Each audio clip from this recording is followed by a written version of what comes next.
The Senate Banking Committee held its first hearing about the Silicon Valley Bank and Signature Bank collapse. Top banking regulators testified to the committee about the causes surrounding the bank collapses. Both chambers of Congress have launched official investigations into the second and third largest bank collapse in U.S. history.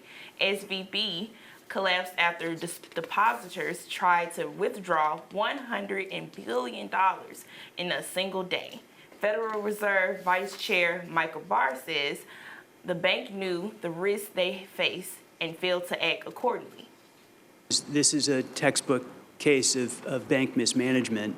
They were quite vulnerable to risk, to shocks, and they didn't take the actions necessary.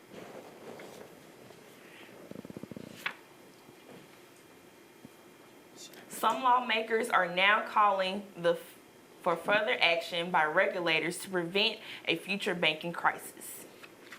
Well, don't count on your student debt loan debt to vanish just yet. Republican senators introduced a new resolution to overturn President Joe Biden's student loan debt relief program. This resolution would end the pause on federal student loan payments that's been in place since March 2020. Several Democrats have not taken a public stance on student loan forgiveness. This vote will force them to do so.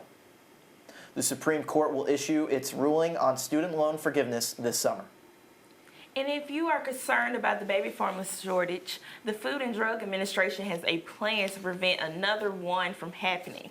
Experts say that the shortage started when Abbott Nutrition recalled multiple products in 2021 after the FDA found harmful bacteria in its Michigan plant. The agency laid out key steps to prevent a shortage that include making sure the formula industry can identify supply chain problems. It will also improve inspections of formula plants by expanding training for the investigators. The agency is creating plans to make any potential disruptions less severe. It will also work alongside the U.S. Department of Agriculture to build resilience with its largest purchaser of infant formula to recover quickly if things go south. Apple partnered with MasterCard and Goldman Sachs for the newest feature in the Apple Wallet called Apple Pay Later. This feature allows consumers to make payment plans on purchases instead of paying the total cost up front. Apple Pay Later also gives users the ability to apply for loans without any interest fees.